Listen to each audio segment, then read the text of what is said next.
And welcome to the Part-Time Nerd Podcast. As always, I'm your host, Alan, and today we are talking about the highly contested, everybody's talking about it, mostly negatively, Masters of the Universe Revelation, the new Netflix series that came out this last Friday, written by the great Kevin Smith.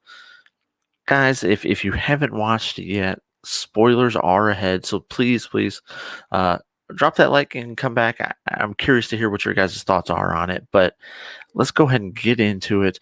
I think the biggest thing with this series was everyone was expecting He-Man. This is He-Man. It's a new He-Man series. Let's get ready for some new He-Man. Kevin Smith is doing it. You know, you got high expectations with Kevin Smith. Everything that guy does is awesome. Uh, he had a run on Daredevil that was great. He had the Clerks, Mallrats, just everything that he does is good. But this isn't a He-Man series. This takes place in the same world. He-Man isn't in the episodes, but that's not what this series is revolved around. Basically, what this does is this picks up, and you've got Skeletor attacking Castle Grayskull, not to take over Castle Grayskull, but he knows about the secrets of it. That it's the Castle of Wisdom, the Hall of Wisdom, and he's wanting the secrets that are underneath Grayskull, and he's breaking that, and he gets into it and goes to break it, and it unleashes all the magic of Eternia, and He-Man's only way to save everybody is to essentially take the power into the sword, and when he does that, it goes and it kills him and Skeletor, so they're both gone. And this is when a lot of people find out that Prince Adam was He-Man. You have Teela, who feels very betrayed as she was getting ready. She was just named Man at Arms over there in Eternia, and she leaves. Man at Arms is sent away because he had lied never told the king who He-Man was, that his son wasn't He-Man, and then it picks up. You don't know how much time has passed. You assume years later, as Teela's already forged her own life. Everyone's kind of gone their separate ways, and Teela's being commissioned to help save Eternia, because when this was destroyed, all the magic of Eternia is leaving. So that's what this series is about. It's about her going and getting the sword, when the sword, He-Man sword, the power sword, breaks into two parts, and one goes to heaven and one goes to hell, and she's got to make that trek and that journey. She's making that journey with Evil Lyn. They go and pick up Orko, and he joins them. They get Man at Arms, and they're all going on this quest to get the swords, to essentially forge the swords back together to recreate the sword.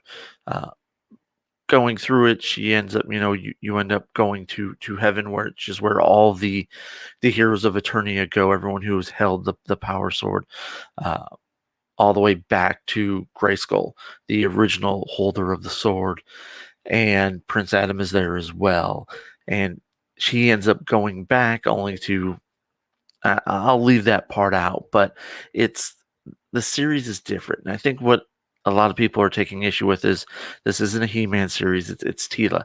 Teela's the main character. She's the main focus. But take it as what it is. Take it as something separate.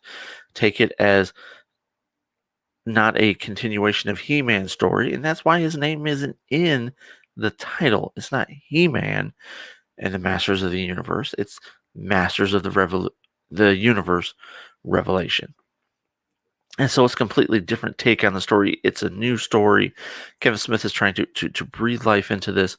You are going to get a second series, or second season of this, because the way the first season ends, it leaves you on a cliffhanger. So this will be back, but I just challenge everybody to watch it with a fresh set of eyes. Take it as something separate and independent from the He-Man series. Don't go into it expecting it to be He-Man. And part of that could be because, you see the trailers and stuff like that, and you're seeing He-Man, that's He-Man, Skeletor. yeah, that's how they're going to build it up. But then when you watch it, it's something completely different. Take it for what it is. It's enjoyable if you take it separately from that. I had fun watching this series. It's a quick watch. Again, the episodes are 20 something minutes long each. Um, it's fun. You can watch it with your kids and they don't have to know, what's going on. It's again, it's separate from itself.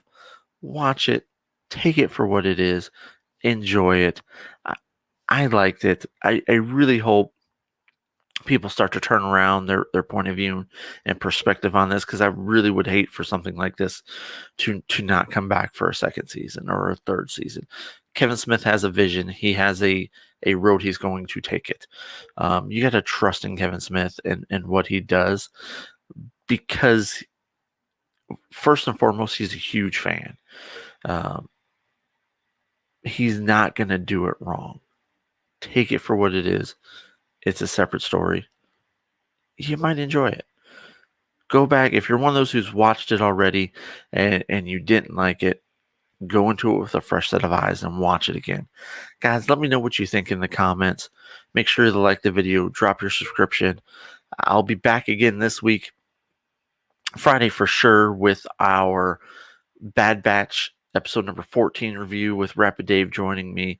Make sure to check out this last weekend. I was out at the Cowtown Comic Con out here in Hurst, Texas, and I got to sit down and talk to a bunch of comic book artists, creators, uh, just people in the industry that I really love, and just had a lot of fun with them. You'll see them on the YouTube page, the 5 Questions with Alan.